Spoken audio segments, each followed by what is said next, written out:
you. We're going to talk about 5 rules for forming plurals in the English language, which is an area where a lot of people run into spelling problems. Then we're going to look at how to form plurals for foreign words that English has imported. English kind of tends to follow other languages down a dark alley, hit them over the head, and go through their pockets for loose vocabulary. So we end up with some pretty strange words that don't form plurals according to the usual English rules. Then we're going to do some practice at forming plurals, and then we're going to look at some tips to improve your spelling. All right, here are the 5 main rules for English plurals. First, add an S to most words. So chair becomes chairs, monkey becomes monkeys, and rodeo becomes rodeos. This is how it normally works. Here come all the exceptions. Add an ES to words ending in X, S, sh, or ch. Basically, if it goes s or ch, you want to add an ES on the end, because otherwise you just end up going and you sound like a balloon with a hole in it. So you add ES, add an extra syllable. So iris becomes irises, because iris just sounds weird. Church becomes churches, because sounds weird, and you sound like a demented bee. Fox becomes foxes, because fox sounds weird. And dish becomes dishes. Well, you get the idea. Rule 3. When a word ends in a consonant plus Y, change the Y to an IE and add S. So B-A-B-Y, baby, becomes babies. Enemy becomes enemies. Discrepancy becomes discrepancies. All right, Rule 4. Add ES to nouns ending in a long O. That's a letter O that makes an O sound as opposed to ah or something else.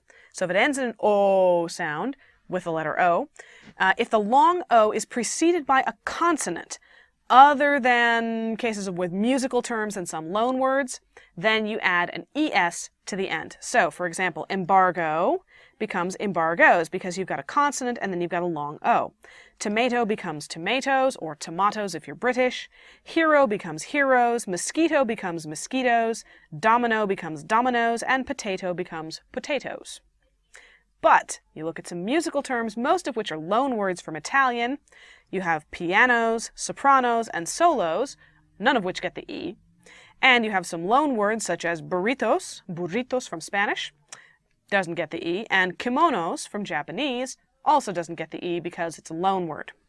Rule number 5. For many words ending in F or FE, many, not all, change the F or the FE to V and add S or ES. So calf becomes calves, elf becomes elves, knife becomes knives, leaf becomes leaves, life becomes lives, loaf becomes loaves, thief becomes thieves, wife becomes wives, and wolf becomes wolves.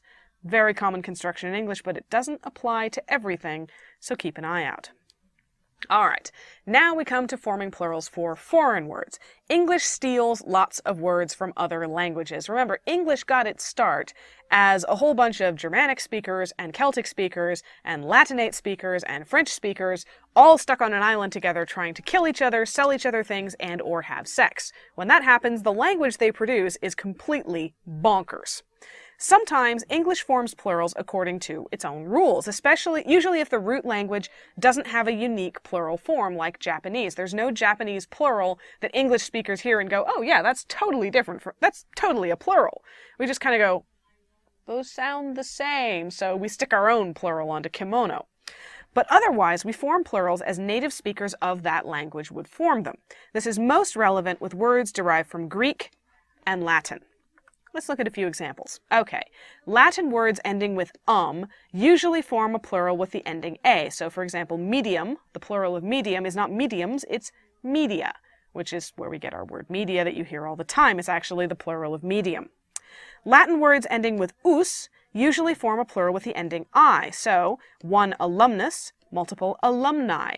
Yes, when you see one of those license plate frames that says Alumni Harvard University, the license plate frame is actually claiming there are multiple former students in that car. And usually the license plate is lying. Okay, Latin words ending with the letter A usually form a plural with the ending AE. So vertebra, plural becomes vertebrae. Confused yet? Let's look at some Greek. Greek words ending with is usually form a plural with the ending es. So crisis becomes crises, and hypothesis becomes hypotheses. Greek words ending with on usually form plural with the ending a. So criterion becomes criteria, just because your life wasn't complicated enough.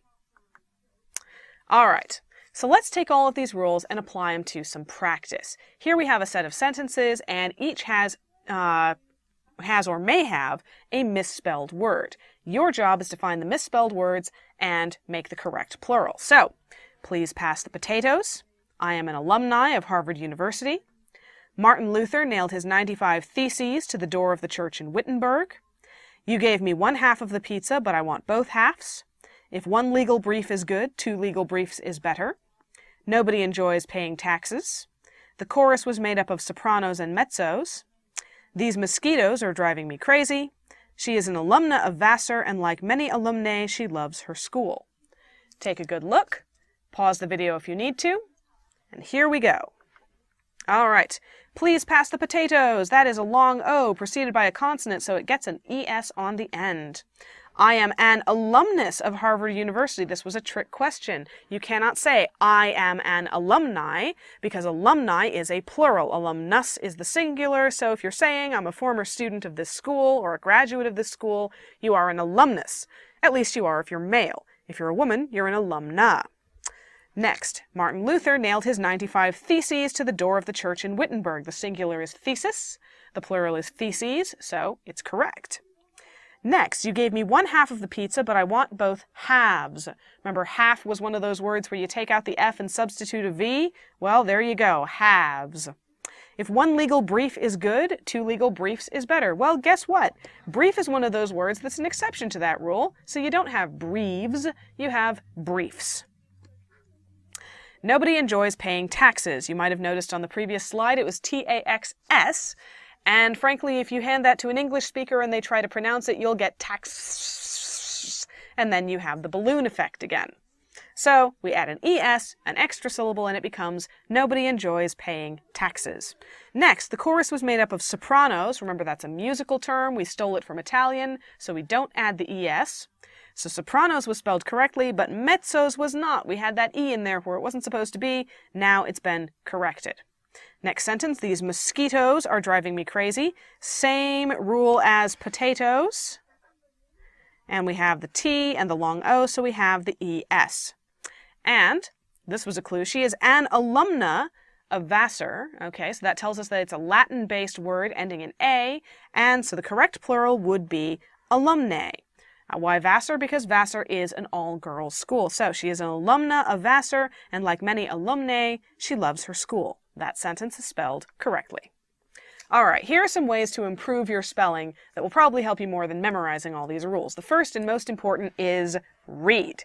Read, read, read, read, read, read, read, read, read. No, seriously, go pause this video and go read something interesting. The more you read, the better you are at recognizing when words are not spelled correctly because you're used to seeing them spelled right. Next, if you get tired of reading or you just don't like reading, try playing word games like Scrabble and Words with Friends. Do word puzzles like crosswords and jumbles. These will emphasize correct spelling and, frankly, reward it, so you stand a better chance of remembering your spelling. Also, you can use mnemonic tricks to help you remember tricky spelling rules. These are memory tricks.